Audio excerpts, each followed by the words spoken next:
Well, guys, here we are again. After some thinking on it the last couple of days, I think it may have come up with something that a lot of guys may be interested in. I see this question pop up on the boards a lot. Guys will pull their top end down and they'll ask questions. Well, is the cylinder still good? Is this piston still good? How do you check clearance? So on and so forth. So tonight we'll do a health analysis of this top end and run through what kind of mics you'll need to do a proper job, what mic you don't want to use because it's not accurate enough, and some of the key points to look for specs. So let's get this started. The first thing you're going to need a 0 to 1 inch micrometer. You'll use those for your valve stems. You'll need a larger outside micrometer depending on the piston that you're working with will be the size you need. In this case, it's a 63.5 millimeter piston, which is almost 2.5 inches. So I went with the 2 to 3 inch outside micrometer.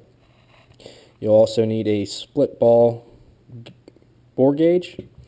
You also need a regular bore gauge, and that's about all you'll need to measure most of the components that guys ask about on a regular basis.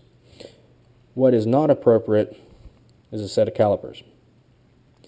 In the hands of a very experienced machinist, he or she probably could get a pretty accurate measurement, but for the novice or the beginner, these are not accurate. And let's see if we can show you guys here.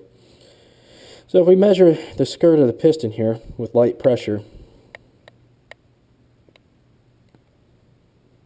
we're about 2 inches, 497.5 thousandths. Well, if I press a little harder on that, I could get 2 inches, 495 thousandths. Well, that's a 2.5 thousandths variance. With our mini bikes, most of the bore to piston clearance is going to fall in a range of either 1 inch, a thousandths to 2.5 thousandths. Well, if you can easily vary the size of the piston with a set of calipers, you're never going to get an accurate clearance with that. And that's why you'll need a bore gauge and an outside micrometer. So after you get all your gauges laid out, you want to thoroughly clean everything so you're not dealing with a lot of dirt, grime, carbon buildup. And where I like to start first is with the cylinder head. That's what comes off first, so I work my way from top to bottom. So once I get the head off, get it all cleaned up, what I start with first, I'll start with the rocker pin counter bores, make sure they're straight within spec. I'll then move on to the rocker pin OD as well as the rocker bore itself. After speccing all that, making sure it's within tolerance, I'll then take a look at the seats. And what I'm looking for is make sure the valve job is still clear and crisp. Look for micro welding or pitting of the seat. Assuming the seats look all good, I then go on to the valves and check the valves out. And that's when the smaller outside micrometers come in handy. You want to check the stems. This head has had about 30 plus hours on it.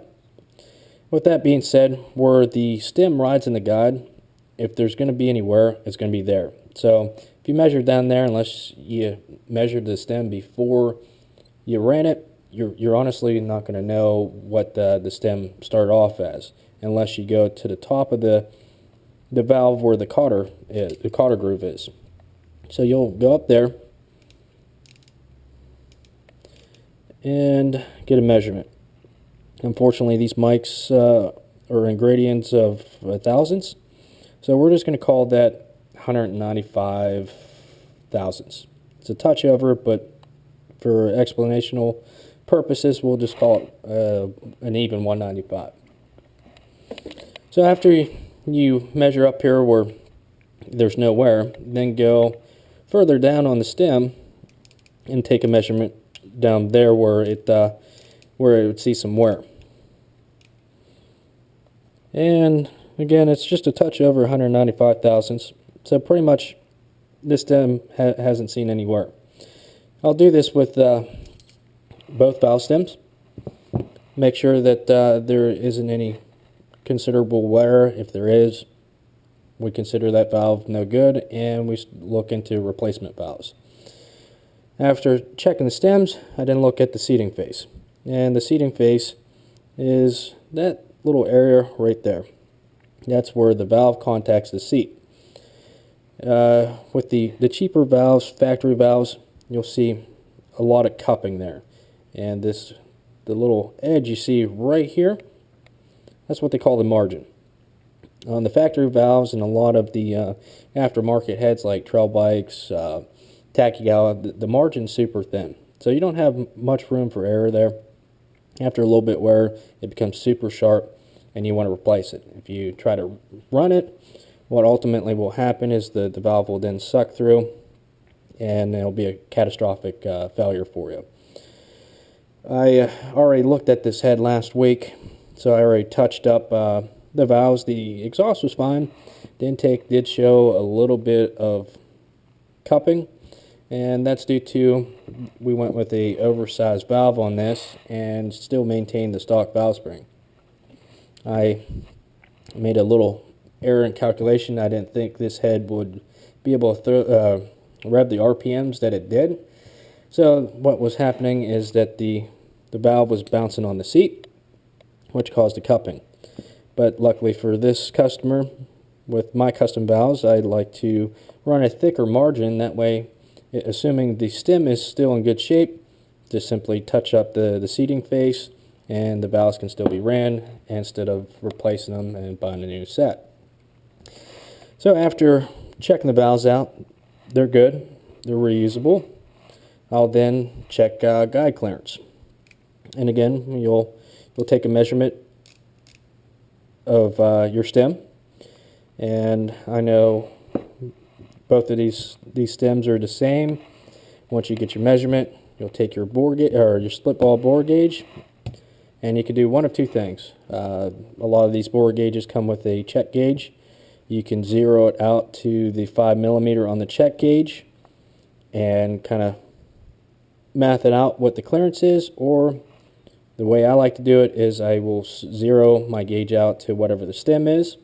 That way I know anything on the left side of the 0, on the 9 side, is a bigger guide bore, and anything on the 1 side of things, it's tighter than the stem. So let's take a look at the clearances as far as the guide goes. So we do the intake side here, and at the top, or at the port side of the guide, we're just shy of 2.5 thousandths. And as you can see, it tapers, and you'll see this a lot with the rocker arm application. At the top where the seal is, you'll see a taper, and the only true way to measure this is with a split bore or split ball bore gauge like I have here. The cheaper route to measure guide clearances, you can get a cheap set of split ball gauges like this here. I think you can get them for 10, 20 bucks on eBay. But with these, it's again kind of like the caliper incident. It's operator sensitive. Well, that's not the right one. There we go. You'll put the ball into the guide, and you'll twist it in there until you feel some resistance. And again, as with the caliper, if you twist this too hard, then you're giving an inaccurate reading. Or if you don't get enough resistance to it, again, you're not getting an inaccurate reading. So I personally don't like to use these unless I absolutely have to, especially being that I have a bore gauge. So now let's go back and discuss this. So we're getting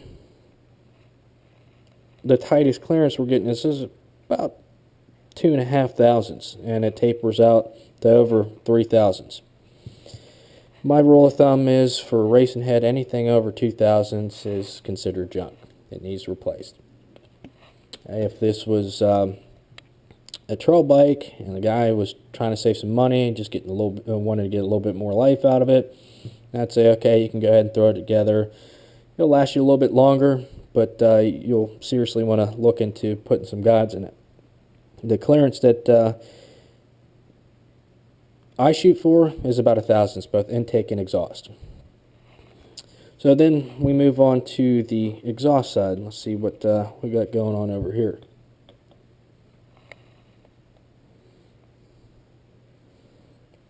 So at the port side of the guide, we're about 2 thousandths.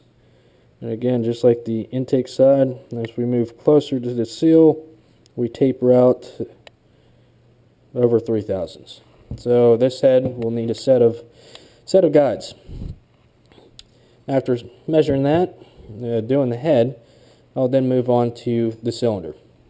Unfortunately, I already worked on this head last week, got this all done. If I would have thought about this last week, this would have been an excellent cylinder to show you as far as wear patterns and what to look for when you pull your top end down. So being that I already bored it, honed it, got it ready, and have a new piston here, we'll just kind of discuss it. So a lot of guys will pull their cylinder off and they'll say, oh, well, you know what, I still see cross hatches in the cylinder.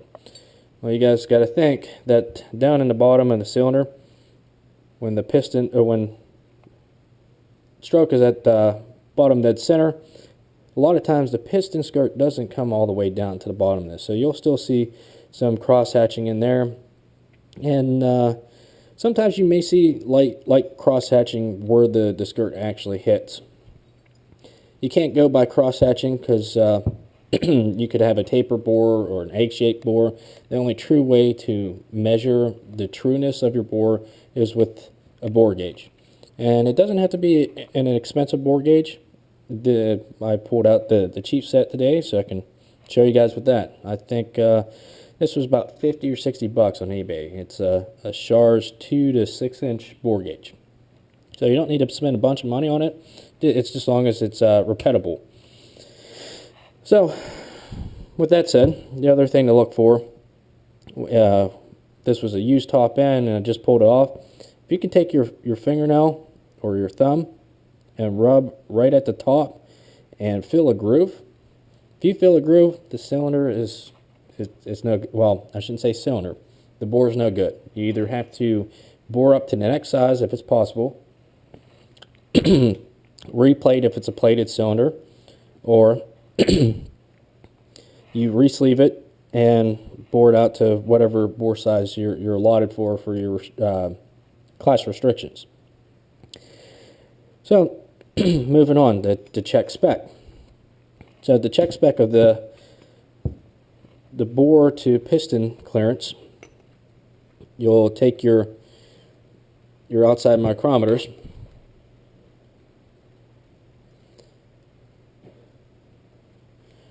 and you'll measure at the skirt side, a few millimeters down from the edge.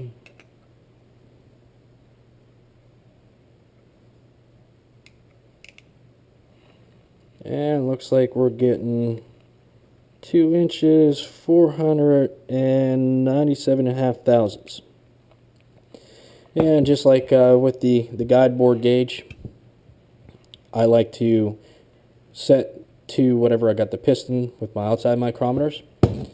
For this particular application, I was looking to get a 2 thousandths cylinder clearance.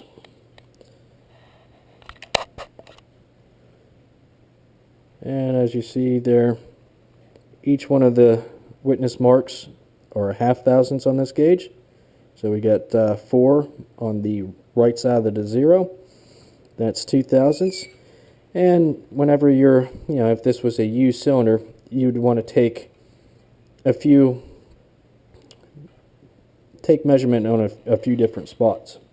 You want to do the top of the cylinder, the middle of the cylinder, as well as the bottom of the cylinder. That's going to tell you if it's tapered, if it's egg-shaped, and as far as, well, does it need to be replaced or not? Well, that's going to ultimately depend on the manufacturer's spec. The best thing I can tell you there is, if it is a known company like Wiseco, it's pretty easy. You give them a call, they'll tell you the tolerances acceptable for wear. If it's like these imports, they really don't give you any specs. So my kind of rule of thumb for these imports is, whenever I'm starting to see 3/1000ths or better clearance, it's, you know, it's clapped out. It's time to move on and go to either a bigger bore or re-sleeve it if there's a bore restriction, and go back to the same size. And that pretty much covers it, guys. Unless you have a question or a thought, you know, ask me. I'm kind of running out of ideas here. I don't know really what you guys want to see, what you want to learn about. I'm kind of thinking about it. Some of the old school builders will test guides this way. They'll place the guide or the valve in the guide like this. They'll do the wiggle test. As you can see, there's a lot of wiggle there, and they'll take their thumb. I've got this other guide here, or they'll take their thumb or finger and they'll hold it on the sill side of the valve and create a air seal there, and they'll yank the valve out. If you hear that pop, most of the time you got pretty good clearance. So let's try it to this head here. So I got my finger on the other end where the seal is. Nothing. So they'll do that, the pop test and the wiggle test. And as you can see there, there's a lot of play there. Whereas there's really no play there. And that's it for tonight's discussion.